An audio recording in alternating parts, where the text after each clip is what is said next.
Hi, welcome to MKStat.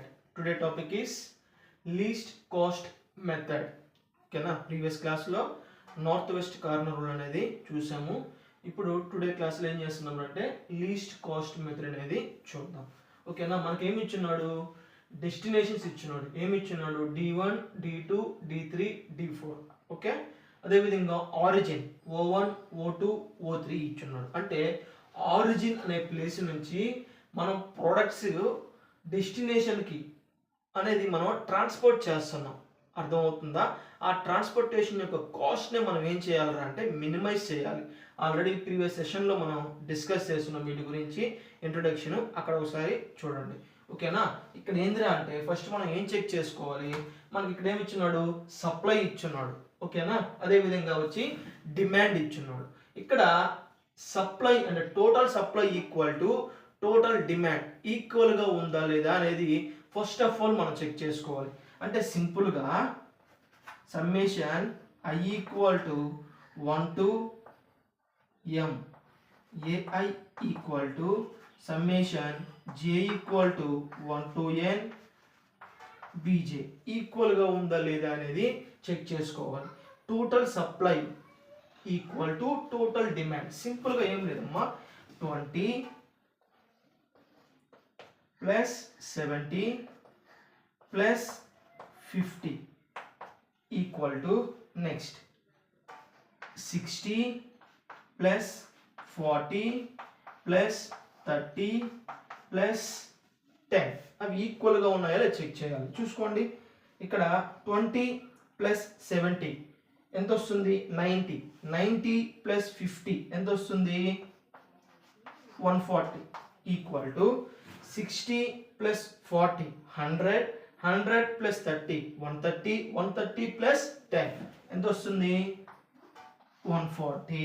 ఇక్కడ మనకి ఏమర్థమైంది, total supply equal to total demand. కాబట్టి ఈ ప్రాబ్లం ఏందిరా అంటే బ్యాలెన్స్డ్ ట్రాన్స్పోర్టేషన్ ప్రాబ్లం అనమాట. ఫస్ట్ ఆఫ్ ఆల్ మనం ఇది చెక్ చేసుకుంటాం. ఫర్ ఎగ్జాంపుల్ ఇది అన్బ్యాలెన్స్డ్ అయింది అనుకోండి, అంటే నాట్ ఈక్వల్ టు వచ్చింది అనుకోండి, మనం బ్యాలెన్స్ చేసుకొని ప్రాసెసింగ్ కంటిన్యూ చేయాలి. ఓకేనా, అది నెక్స్ట్ సెషన్లో చూద్దాం. మనకేమైంది, ఇప్పుడు ఈక్వల్ అయింది. ఓకేనా, ఇప్పుడు మనం ఇంతకుముందు క్లాసులో నార్త్ వెస్ట్ కార్నర్ రూల్కి ఈ మెథడ్కి డిఫరెన్స్ ఏంటిరా అంటే నార్త్ వెస్ట్ కార్నర్ సెల్ అనేది మనం ఇక్కడ ఈ కార్నర్ చెక్ చేసుకుంటాం. ఇది నార్త్ వెస్ట్ అని తీసుకున్నాం అనుకోండి, ఇది కార్నర్ అవుతుంది. అర్థమవుతుందా? ఫస్ట్ సెల్కి ప్రిఫరెన్స్ ఇస్తాం. అలాగే ఫర్ ఎగ్జాంపుల్ ఇది క్యాన్సిల్ అయిపోయింది అనుకోండి, నెక్స్ట్ ఈ సెల్కి ప్రిఫరెన్స్ ఇస్తాం. లేదు ఇది క్యాన్సిల్ అయింది అనుకోండి, నెక్స్ట్ దీనికి ప్రిఫరెన్స్ ఇక్కడ స్టార్ట్ చేస్తాం. ఇక్కడ లీస్ట్ కాస్ట్ అంటే ఏంటి అంటే మనకిచ్చిన మ్యాట్రిసెస్లో మినిమం వాల్యూ ఏదో చెక్ చేసుకోవాలి. ఇది ఈ సప్లై డిమాండ్ అనేది మనం ఎప్పుడు చూసుకోకూడదు. అర్థమవుతుందా? ఇది కాస్ట్ మ్యాట్రిక్స్ అంటారు దీన్ని. Only this part, only this part cost matrix.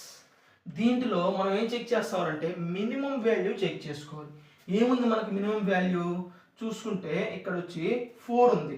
ఇక్కడ అలొకేషన్ అనేది స్టార్ట్ చేస్తాం. 4 కూడా అలొకేషన్ స్టార్ట్ చేస్తాం. ఎలా చెక్ చేసుకోవాలి, ఇక్కడ చూడండి సప్లై ఎంత ఉంది, 20 ఉంది. ఓకేనా, దీన్ని కాలమ్ వైజ్ చెక్ చేసుకుంటే 10, which is the minimum value, 10 is the minimum, we allocate 10. ఓకేనా, నెక్స్ట్ మీకు నేను చెప్పాను మినిమం వాల్యూ ఎందుకు తీసుకోవాలి, మ్యాక్సిమం ఎందుకు తీసుకోకూడదో కూడా నేను ఒక చిన్న ఎగ్జాంపుల్ ద్వారా ఎక్స్ప్లెయిన్ చేస్తున్నా. ఓకేనా, నెక్స్ట్ 10 minus 10 ఏమవుతుంది, 0. ఓకే, నెక్స్ట్ 20 minus 10 ఎంత వస్తుంది, ఇక్కడ 10. ఇప్పుడు చూడండి ఈ కాలము మనకి ఇంకా డిమాండ్ ఏం లేదు, ఇక్కడ 0 అయిపోయింది. కాబట్టి ఈ కాలమ్ అనేది క్యాన్సిల్ చేస్తున్నాం. Are you understand? Next which is the minimum value, remaining cost matrix లో 9 ఈస్ ది మినిమం వాల్యూ. కాబట్టి ఇక్కడ అలొకేషన్ స్టార్ట్ చేస్తున్నాం. ఇక్కడ అలొకేషన్ స్టార్ట్ చేస్తున్నప్పుడు దీనికి చూసుకోండి సప్లై ఎంత ఉంది, 70 ఉంది. నెక్స్ట్ డిమాండ్ ఎంత ఉంది, 30 ఉంది.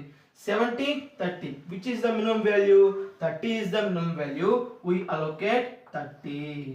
ఏం చేస్తున్నాం, 30 minus 30 ఎంత వస్తుంది, 0. నెక్స్ట్ 70 minus 30 ఎంత వస్తుంది, ఇక్కడ 40. Are you understand? నెక్స్ట్ ఇక్కడ మనకి 0 అయిపోయింది కాబట్టి కాలం వైజ్ ఇంకేమన్నా ఉన్నాయంటే క్యాన్సిల్ చేసుకుంటాం. ఓకేనా? నెక్స్ట్ మనకు మినిమం వాల్యూ ఏమొస్తుంది? మనకి మిగిలి ఉండేది ఇవి మాత్రమే. వీటిలో మినిమం వాల్యూ ఏది? 20 ఈజ్ ద మినిమం వాల్యూ. ఓకేనా? ఇక్కడ చెక్ చేసుకోండి. సప్లై ఎంత ఉంది? 10 ఉంది. డిమాండ్ వచ్చి 60 ఉంది. ఓకేనా? ఏది తీసుకుంటాం అంటే మనకు 60 అవసరం అవుతున్నాయి, మనకి 60 కావాలి, అర్థమవుతుందా? కానీ అక్కడ అవైలబిలిటీ ఎన్ని ఉన్నాయి అంటే 10 ఉన్నాయి, వాళ్ళ దగ్గర ఇంక స్టాక్ లేవు, ఇంకా లేవు. కానీ మనం ఏం చేస్తున్నాం? అందువల్ల మినిమం ఎంత మినిమం వాల్యూ ఉంటే ఆ మినిమం వాల్యూ తీసుకుంటున్నాం. అర్థమవుతుందా? ఫర్ ఎగ్జాంపుల్ ఇక్కడ 10 ఉంది అనుకోండి, ఈడ ఎంత ఉంది? ఇక్కడ 60 ఉంది అనుకోండి. ఫర్ ఎగ్జాంపుల్ ఇక్కడ 10, ఇక్కడ 60 అనుకోండి. ఇక్కడ రాస్తున్నాను రఫ్గా. ఇక్కడ 10 అనుకోండి, ఇక్కడ 60 ఉంది. మనం ఏది తీసుకుంటాం? మినిమం వాల్యూ 10 అనేది అలొకేషన్ చేస్తాం. ఎందుకు? మనకు కావాల్సింది 10 ఏంటి? మనకు కావాల్సిన ప్రొడక్ట్స్ వచ్చి 10 కానీ అక్కడ ఎన్ని ఉన్నాయి? 60 ఉన్నాయి. అన్నీ మనం తీసుకోం కదా, మనకు అవసరం లేదు కదా, కాబట్టి మనం 10 తీసుకుంటాం. Are you understand? ఇక్కడ ఏంద్రా అంటే దీని కాన్సెప్ట్ మనం మినిమం వాల్యూ అనేది సెలెక్ట్ చేసుకోవాలి. ఇక్కడ చెక్ చేసుకోండి. 60, 10 which is the minimum value? 10 is the minimum value. కాబట్టి 10 మైనస్ 10 ఎంత వస్తుంది? ఇక్కడ 0. 60 మైనస్ 10 ఎంత వస్తుంది? 50. ఓకేనా? నెక్స్ట్ ఇక్కడ 0 అయిపోయింది కాబట్టి 22 అనేది క్యాన్సిల్ అవుతుంది. నెక్స్ట్ వీటిల్లో మనకు మినిమం వాల్యూ ఏది? 24. ఎంత ఉంది ఇక్కడ?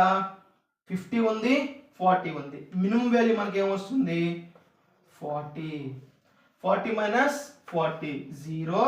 ఇక్కడ ఎంత వస్తుంది? 50 మైనస్ 40 అంటే 10. ఓకేనా? 0 అయిపోయింది కాబట్టి 37 అనేది cancel. Next 32, 37 which is the minimum value? 10. ఇక్కడ మనకి 32 అనేది మినిమం వాల్యూ. ఇక్కడ చూడండి, మనకి డిమాండ్ వచ్చి 10 ఉంది, సప్లై వచ్చి 50 ఉంది. మనం ఏది తీసుకుంటాం? 10 అనేది సెలెక్ట్ చేసుకుంటాం. మినిమం వాల్యూ 10 కాబట్టి 10. 10 మైనస్ 10 0. నెక్స్ట్ 50 మైనస్ 10 వచ్చి 40. ఓకేనా? ఇంక ఇక్కడ 0 అయిపోయి ఇక్కడ ఏం లేవు కాబట్టి ఓకే. నెక్స్ట్ చెక్ చేసుకోండి, మనకు only one and only 1 number మాత్రమే మనకి మిగిలి ఉంది కాబట్టి ఇక్కడ 40, ఇక్కడ 40 కాబట్టి అలొకేషన్ వచ్చి 40 అలొకేట్ చేశాను. 40 మైనస్ 40 0. 40 మైనస్ 40 0. ఓకేనా? ఇది ఓవరాల్గా. ఇక నేను రఫ్ చేస్తున్నానమ్మా.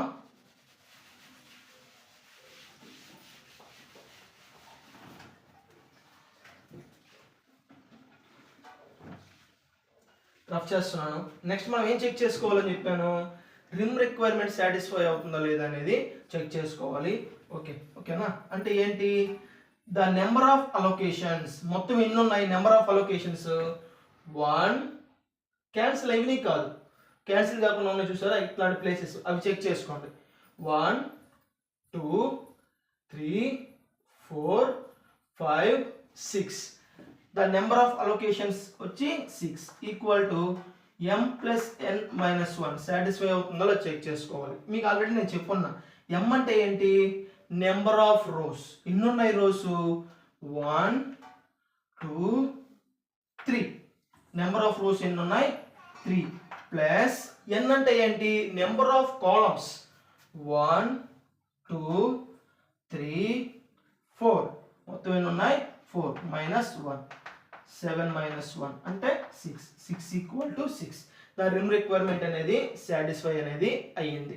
నెక్స్ట్ ఏం చేస్తాం మనం? నెక్స్ట్ వచ్చి టోటల్ కాస్ట్ ని. ఓకేనా?